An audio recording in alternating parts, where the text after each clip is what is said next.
देखो chapter 9 fight और distance. देखो सुनो, चैप्टर 9 में क्या है?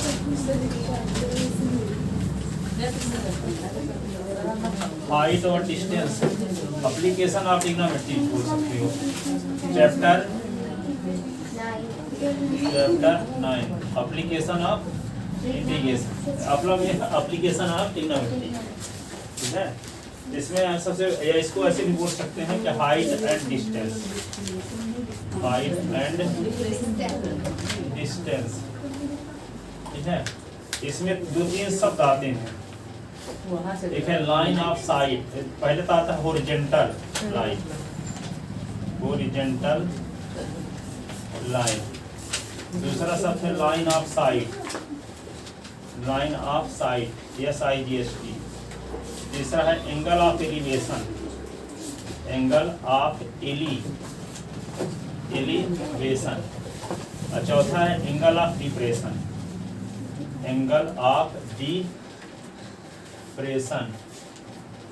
ठीक है, तो हॉरिजॉन्टल लाइन क्या है, लाइन ऑफ साइट क्या है, एंगल ऑफ एलिवेशन क्या है, एंगल ऑफ डिप्रेशन क्या है, इन चारों चीज बताते हैं। फिर अभी सबसे पूछेंगे भी।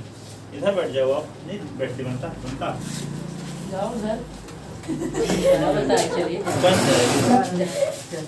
यहाँ भी बैठ सकते हैं।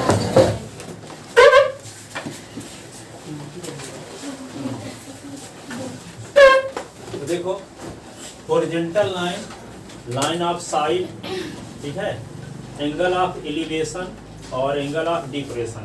तीन चीजें, चार चीजें। देखो हॉरिजॉन्टल लाइन क्या होती है, जो लाइन आई जैसे मान लो ग्राउंड यानी अर्थ के पैरेलल, जमीन के पैरेलल लाइन को क्या बोलेंगे, हॉरिजॉन्टल लाइन।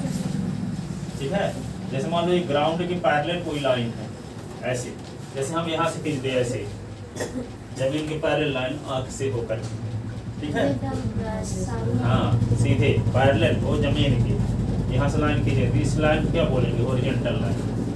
ठीक है, फिर क्या आता है line of sight. Line of site का मतलब क्या है, सुनो, मान लो ये ऑब्जर्वर है, कोई ऑब्जर्वर है, कहने का मतलब देखने वाला व्यक्ति है, उसकी आंख है और ऊपर किसी वस्तु की ओर में देख रही है आंख, ठीक है, ऊपर की ओर।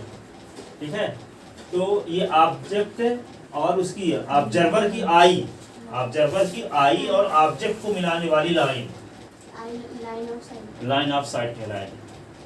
ठीक है, कोई देखने वाला व्यक्ति है, उसकी आंख और कोई ऑब्जेक्ट जिसकी ओर देख रहा है, उन दोनों को मिलाने वाली लाइन क्या कहलाएगी, लाइन ऑफ साइट। इसको हिंदी में बोलते हैं दृष्टि रेखा, दृष्टि रेखा, दृष्टि रेखा।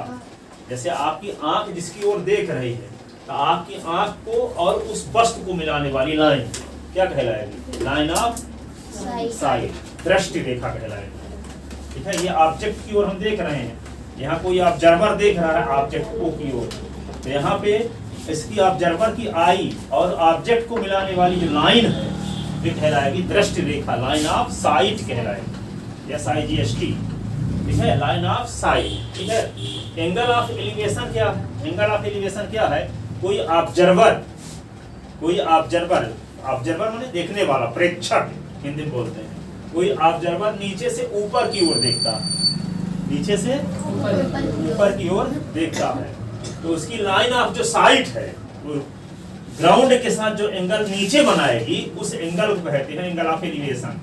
ये है एंगल ऑफ एलिवेशन। ठीक है, एंगल ऑफ एलिवेशन। अब मान लो कोई ऑब्जर्वर है, ऊपर से नीचे की ओर देखता है, तो यहाँ ऑब्जर्वर आ गया, नीचे की ओर देख रहा है।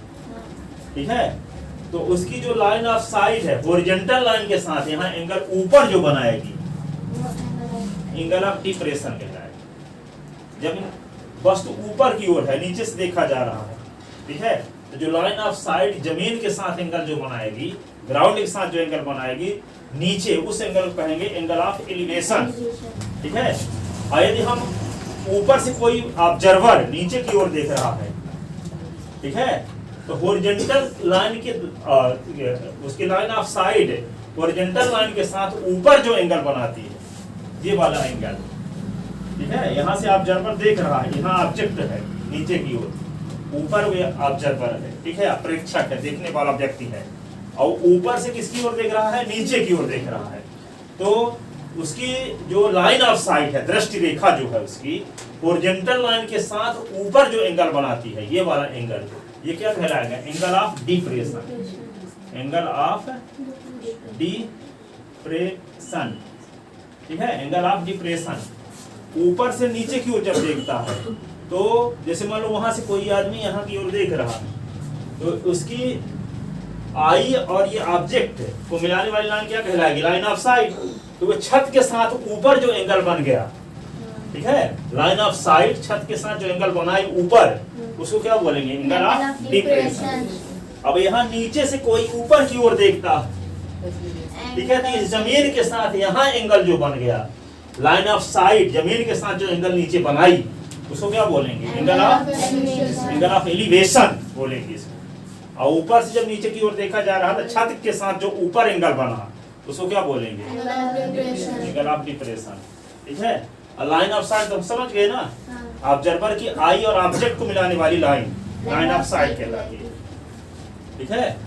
Line joining I of observer and object is called line of sight, line of site. फिर और क्या आता है, हॉरिजॉन्टल लाइन तो जानते हो, ग्राउंड के पैरेलल लाइन को क्या बोलते हैं, हॉरिजॉन्टल लाइन बोलते हैं। ग्राउंड के पैरेलल लाइन को क्या बोलते हैं, हॉरिजॉन्टल लाइन, ठीक है। तो ये सेंस समझ में आ गया, सब कोई बोल लोगे।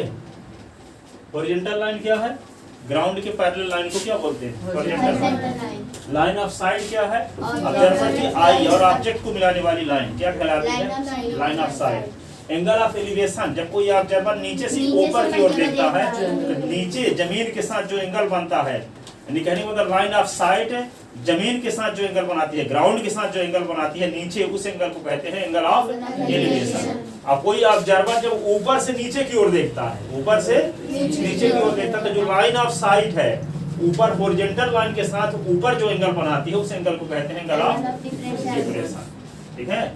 समझ गए सब कोई, बताओ। तो अमित, एंगल ऑफ एलिवेशन क्या, कोई भी ऑब्जर्वर उसकी आई, तो जो एंगल लाइन ऑफ साइट के जो और जमीन से जो एंगल है उसी का एंगल। हाँ, और एंगल ऑफ डिप्रेशन क्या है, कोई भी ऑब्जर्वर ऊपर खड़ा है, उसकी आई और हॉरिजॉन्टल लाइन के बीच में जो एंगल बन रहा है उसे एंगल ऑफ डिप्रेशन। हाँ, लाइन ऑफ साइट और हॉरिजॉन्टल लाइन के बीच ऊपर जो एंगल बनता है उसे एंगल ऑफ क्या कहेंगे, depression.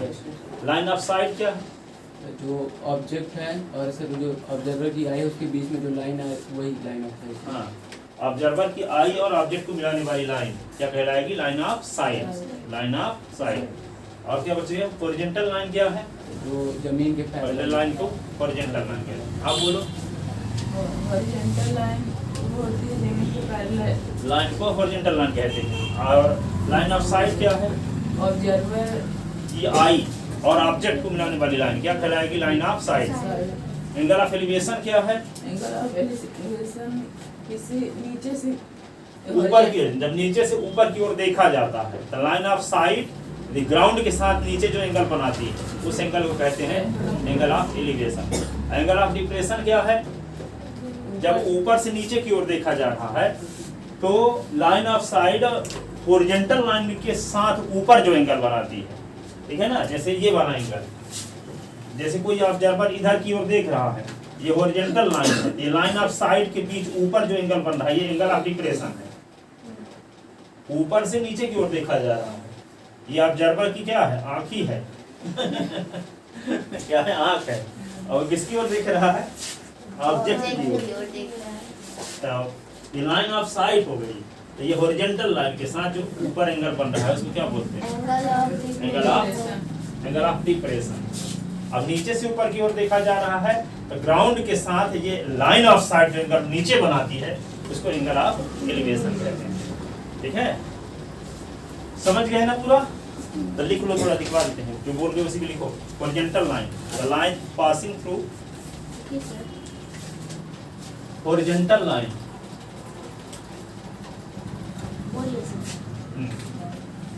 The line number first horizontal line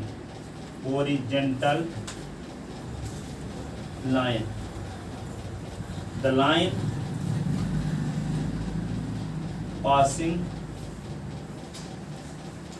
passing through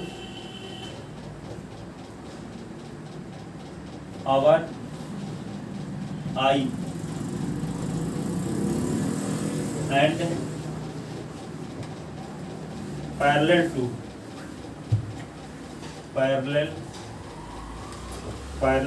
to the earth माने पृथ्वी is called horizontal line.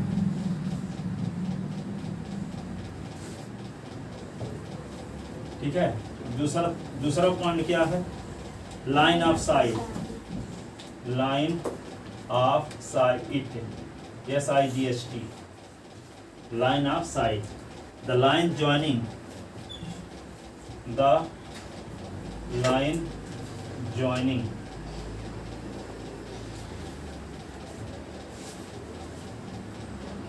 eye of observer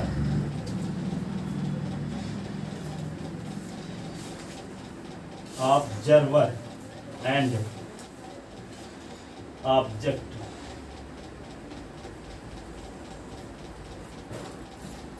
The line joining eye of observer and object is called line of sight. दृष्टि रेखा कहते हैं ना, observer की आई और object को मिलाने वाली लाइन दृष्टि रेखा, जिस रास्ते से होकर के आपकी निगाह जा रही है, ठीक है, उसको क्या बोलेंगे? दृष्टि रेखा। दृष्टि रेखा को इंग्लिश में कहते हैं लाइन ऑफ साइट। ठीक है, अब लिखो angle of elevation. Angle of, तीसरा point, angle of elevation. Angle of elevation when an object is above, when an object is above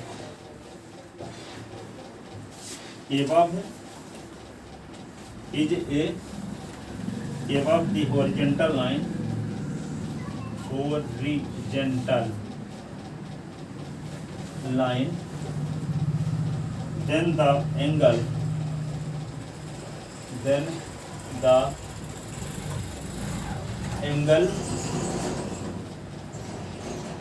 subtended by line of sight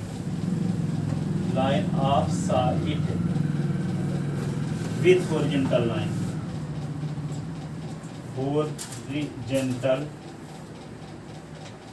line is called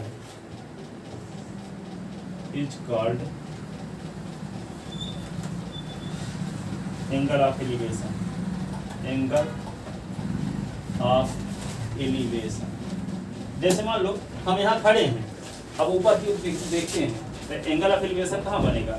यहाँ से हम एक horizontal line खींच देंगे और एक object की ओर जो देख रहे हैं और मेरी आंख है, तो क्या हो गया? Line of site. तो यहाँ एंगल जो बन गया, ठीक है, तो क्या कह रहे हैं? Angle of elevation. और जब यहाँ पड़े होकर पढ़ करके देखेंगे तब ना नीचे जमीन पर से देखेंगे ऊपर की ओर। अब जब हम यहीं से देखना शुरू करते हैं ऊपर की ओर, तो यहाँ से दृष्टि रेखा बनेगी ना, यहाँ हॉरिजॉन्टल लाइन इसको बोलेंगे। कौन कहेंगे? जो ग्राउंड के पैरेलल होगी, या आंख हमारी ग्राउंड के पैरेलल जिस दिशा में देखेगी, तो वे वाली लाइन को क्या कहलाएगी? ठीक है, ग्राउंड के पैरेलल यदि आंख से होकर के कोई लाइन खींच दें, वे क्या कहलाएगी? Horizontal line. अब हॉरिजॉन्टल लाइन, अब हम ऑब्जेक्ट की ओर ऊपर ऑब्जेक्ट रखा है, यहाँ से देख रहे हैं, तो यहाँ से मेरी आंख और ऑब्जेक्ट को मिलाने वाली लाइन क्या कहेंगे? Line of site. तो यहाँ एंगल जो बन गया, इसको क्या बोलेंगे? Angle of elevation. ठीक है, अब जब हम यहाँ से देख रहे हैं, हम नीचे की ओर देख रहे हैं, तो जब नीचे की ओर देखेंगे तो हॉरिजॉन्टल लाइन तो यही रहेगी ना, ये हॉरिजॉन्टल लाइन और ये लाइन ऑफ साइड ऊपर जो एंगल यहाँ बनाती है इसको क्या बोलेंगे, एंगल ऑफ डिप्रेशन। यहीं से हम नीचे भी देख रहे हैं, यहीं से ऊपर भी देख रहे हैं, तो जब नीचे देखेंगे तो ऊपर एंगल जो बनेगा, ठीक है, उसको कहेंगे एंगल ऑफ डिप्रेशन। और जब ऊपर देखेंगे तो हॉरिजॉन्टल के लाइन के साथ है जो लाइन ऑफ साइड है, यहाँ एंगल नीचे जो बनाती है उसको क्या बोलेंगे, एंगल ऑफ एलिवेशन। ठीक है, तो यहाँ पे इस प्रकार बना सकते हो इसका एंगल ऑफ एलिवेशन। देखो ऑब्जर्वर की आई है, ये ऑब्जेक्ट की ओर देख रहा है, ओ की ओर, ये ग्राउंड है, तो यहाँ पे क्या बोल सकते हैं, angle of elevation.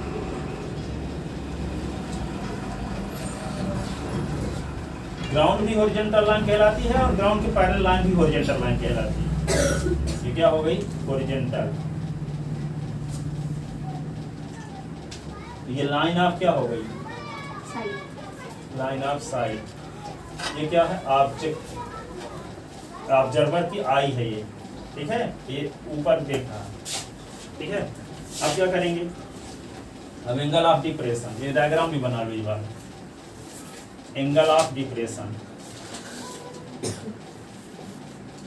Depression.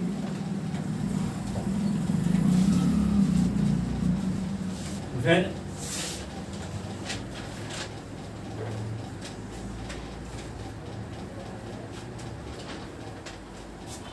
the angle subtended by line of sight, line of sight, line of sight with horizontal line, with horizontal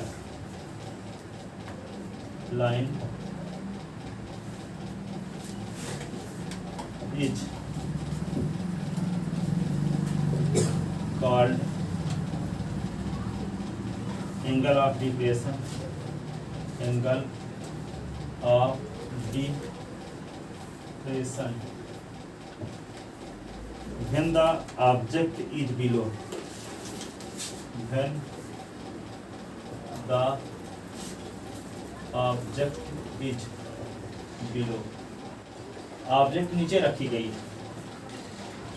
when the object is below the horizontal line, the horizontal line, क्षैतिज रेखा के नीचे object हुआ ना, जो horizontal line है उसके नीचे object रखी गई, जो हमारी लाइन ऑफ साइट होगी हॉरिजॉन्टल लाइन के साथ ऊपर जो एंगल बनाएगी उसको क्या बोलेंगे, एंगल ऑफ डिप्रेशन। इसका डायग्राम ऐसे बना सकते हो, ये ऑब्जर्वर की आंख है और ये नीचे की ओर देखती है, तो ये क्या होगी, हॉरिजॉन्टल लाइन हो गई, और ये लाइन ऑफ साइट, ये हॉरिजॉन्टल लाइन, और ये क्या है, लाइन ऑफ साइट, और ये ऑब्जेक्ट, ऑब्जेक्ट हॉरिजॉन्टल लाइन के नीचे है, ऊपर जो एंगल यहाँ बन रहा है ये क्या है, theta, angle of depression, angle of depression, ठीक है, एंगल ऑफ डिप्रेशन।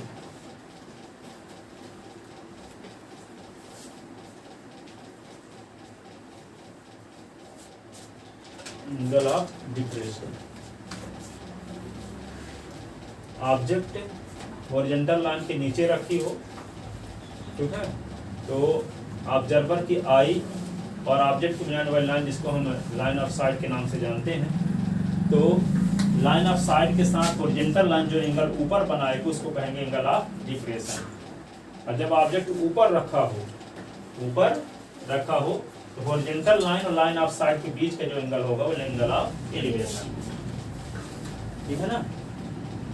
जैसे हम यहाँ खड़े हैं तो हम नीचे की ओर देखेंगे तो यहाँ ऊपर एंगल जो बन जाएगा उसको कहेंगे एंगल ऑफ डिप्रेशन। ऊपर की ओर देखेंगे तो line of side horizontal line के साथ नीचे जो एंगल बनाएगी उसको कहेंगे angle of elevation, angle of elevation करेंगे, क्या कहेंगे, एंगल ऑफ एलिवेशन।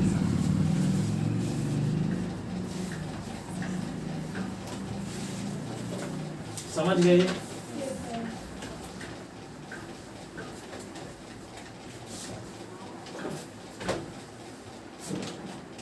अब देखो कौन एक्सरसाइज 9.1 9.1 एक्सरसाइज में क्या है,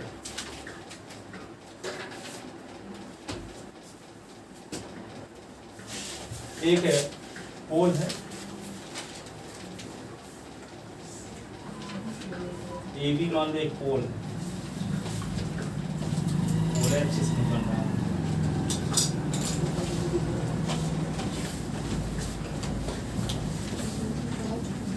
और यहाँ पे सी, ए सी एक है,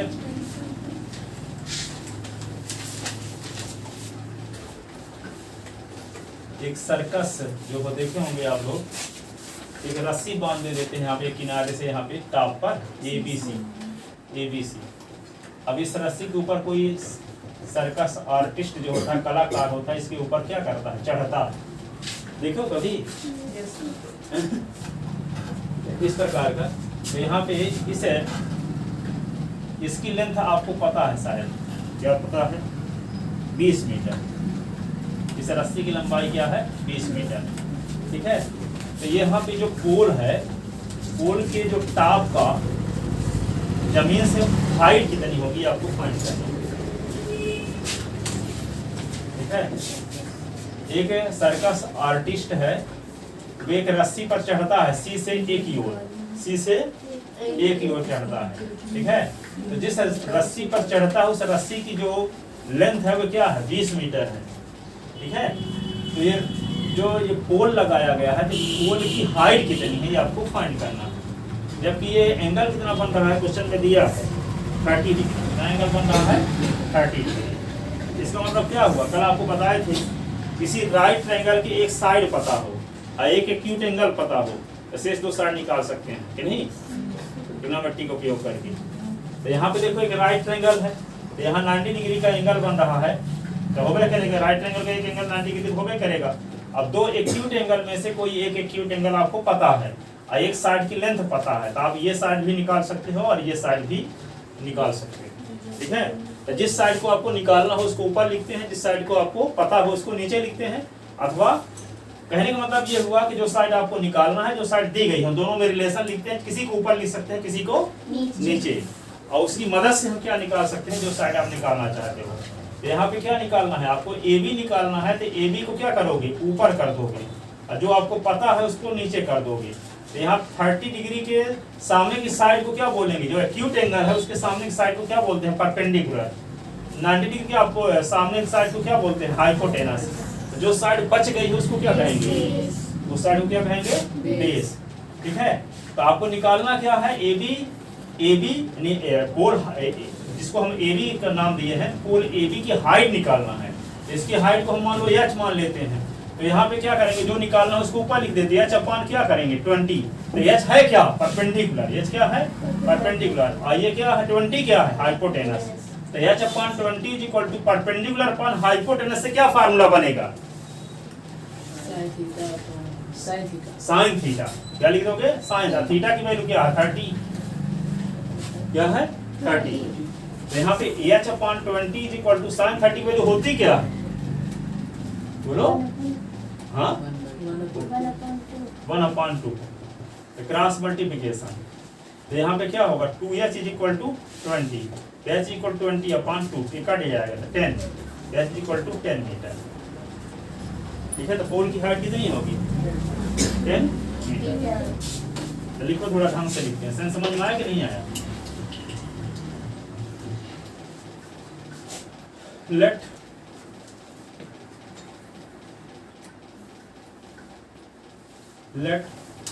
AB be a pole whose height is AB is equal to h meter,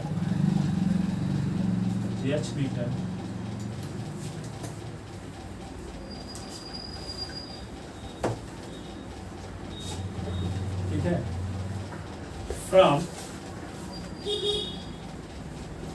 point C, the angle of elevation, angle of elevation of top of pole,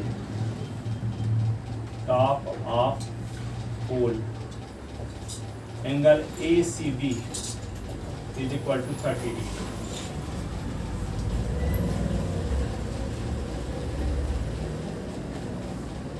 AC is equal to क्या दिया है 20 metre. Then we have to find the height of pole. Then we have to find the height of pole AB. In right triangle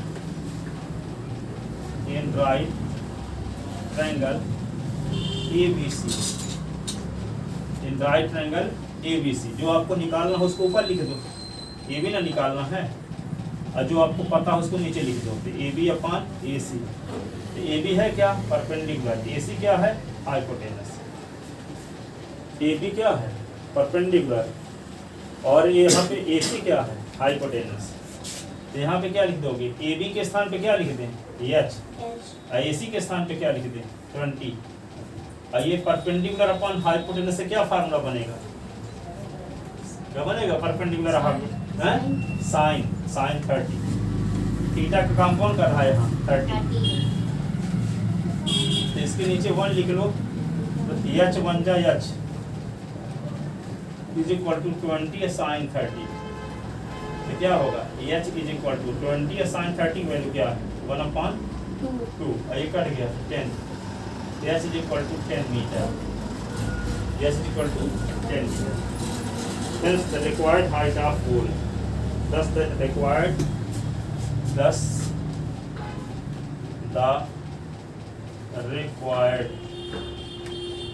height of pole is 10 meter. Thus the required height of pole is 10 meter. ठीक है. इसमें क्या है, जो side आपको निकालना है उसको ऊपर रख दो, और जो साइड आपको पता है उसको नीचे रख दो. उससे जो ट्रिग्नोमेट्रिक रेशियो लग जाए, जो फार्मूला लग जाए, उस फार्मूला को लगाओ. ठीक है. उसकी मदद से आपको जो साइड निकालना है वो मिल जाएगी.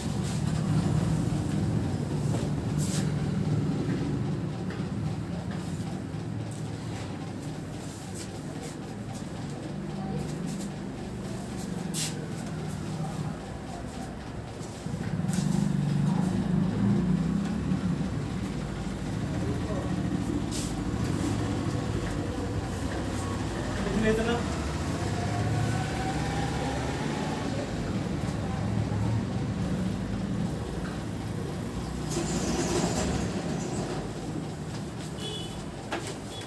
अब अगला क्वेश्चन दो.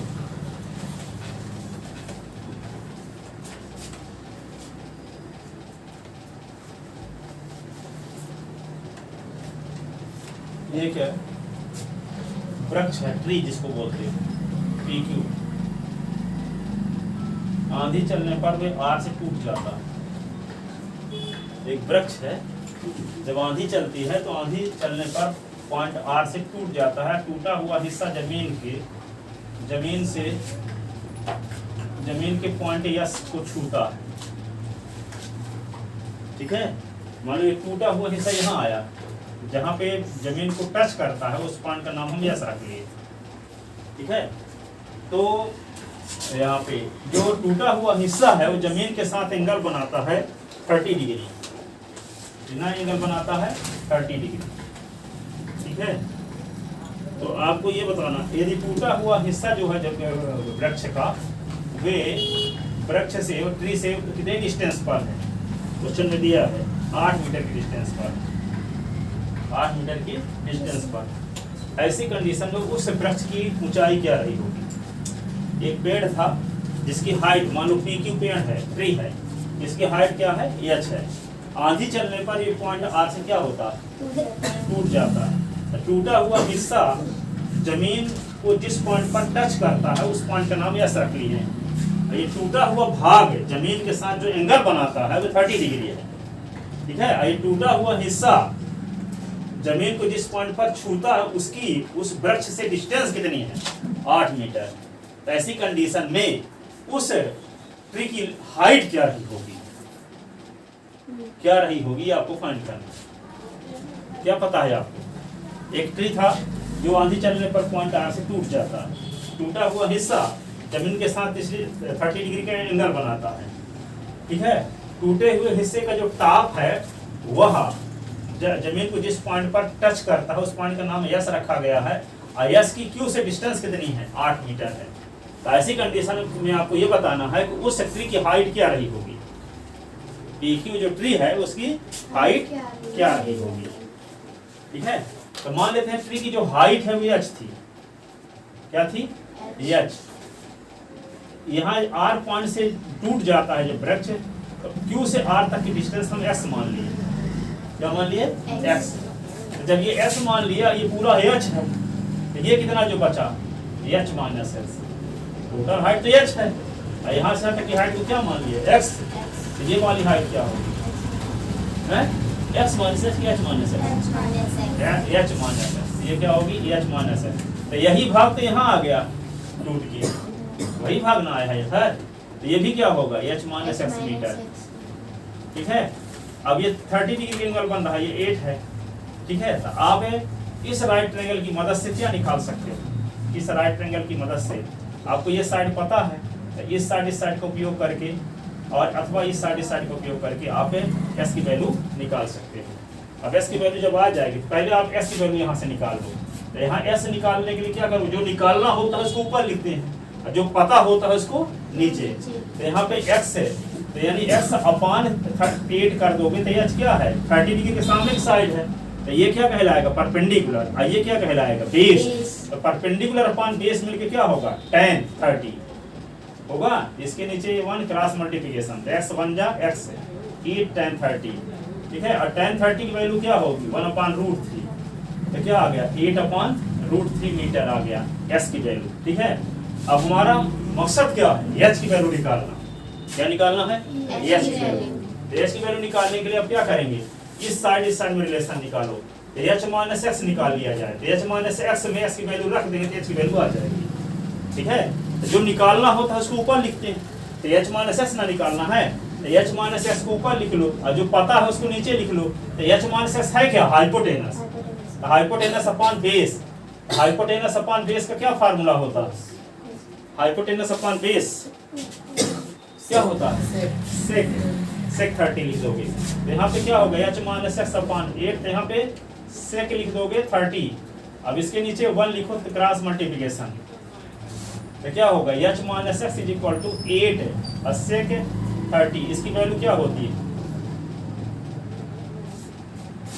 cos 30 की वैल्यू √3/2/√3 क्या होगी, 2/3।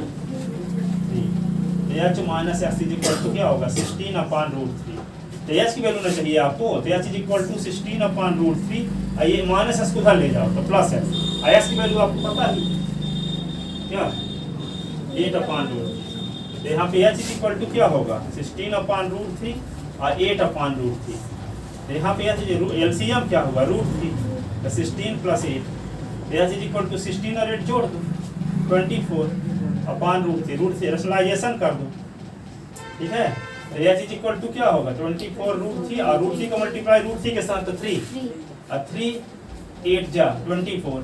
तो h is equal to 8√3 metre. तो ट्री की हाइट क्या रही होगी, 8√3 मीटर, ठीक है। क्वेश्चन कैसे समझ में आया, क्या था, एक ट्री था जो आंधी चलने पर पॉइंट R से टूट जाता है, ठीक है। टूटा हुआ हिस्सा जमीन के साथ कितने डिग्री का एंगल बनाता है, 30 डिग्री का एंगल बनाता है, ठीक है।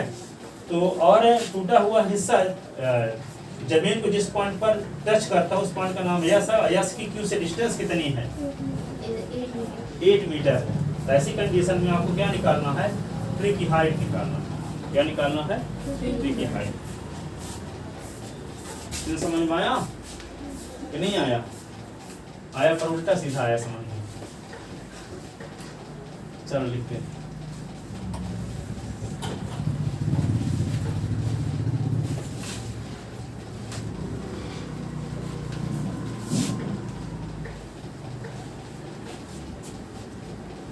देखो क्वेश्चन नंबर ये सेकंड था, late PQ be the height of tree.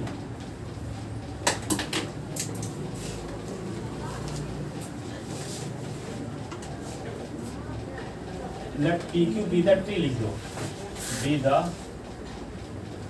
tree whose height PQ is equal to h meter. h meter and it broken at point R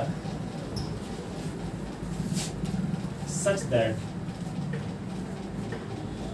angle RSQ angle RSQ is equal to 30 degree and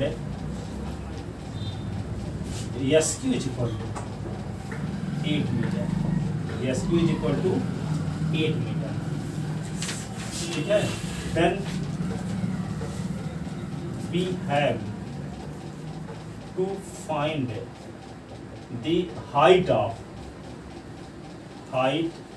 of tree. height of tree.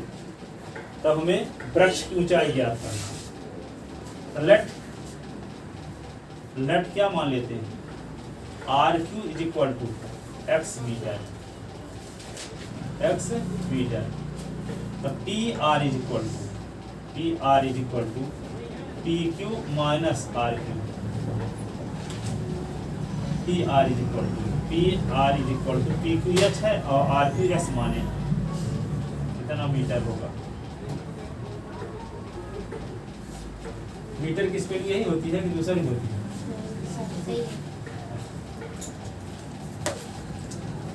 देखो ये आ गया PR is equal to H minus X metre. आप क्या करेंगे, in right triangle RQS in right triangle RQS तो क्या होगा, RQ अपान जो निकालना हो उसको ऊपर, जो पता QS इज इक्वल टू होगा बेस परपेंडिकुलर अपॉन बेस, यही ना। RQ क्या, परपेंडिकुलर 30 डिग्री के सामने की साइड है, परपेंडिकुलर कहलाएगा, और ये क्या कहलाएगा, बेस। QS लिखा गया है तो बेस है QS, ठीक है। तब परपेंडिकुलर अपॉन बेस से क्या फार्मूला बनेगा, RQ को क्या माने हैं हम, X, और QS क्या 8। अब परपेंडिकुलर अपॉन बेस से कौन सा फार्मूला बनता, बताओ। परपेंडिकुलर बेस क्या, किसका फार्मूला, tan, और थीटा का काम कौन कर रहा, 30 डिग्री। इसके नीचे एक लिख लो, क्रॉस मल्टीप्लिकेशन, तो क्या हो जाएगा, x is equal to 8, S is equal to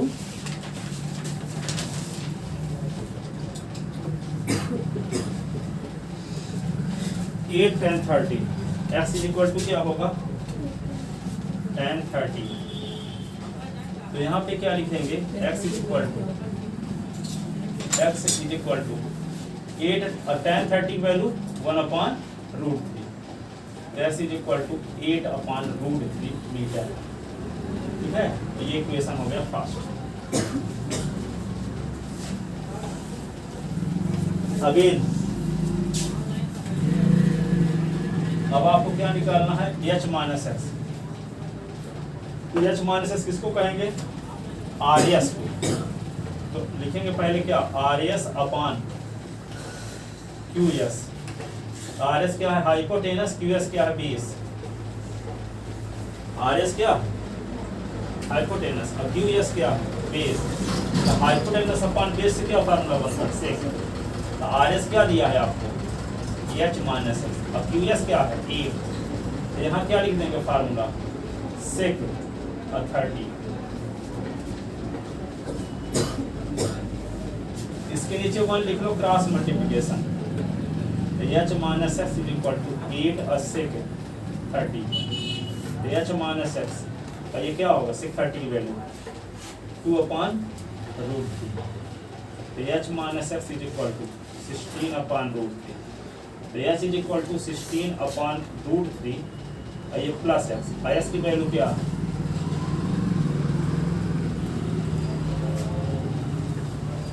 8/√3। LCM √3, 16 + 3 24/√3। √3 का ऊपर नीचे मल्टीप्लाई, 24√3 का √3 के साथ 3 8 4 8√3। h is equal to 8√3 meter. Hence height of tree 10 HPI height of tree PQ is equal to 8√3 meter.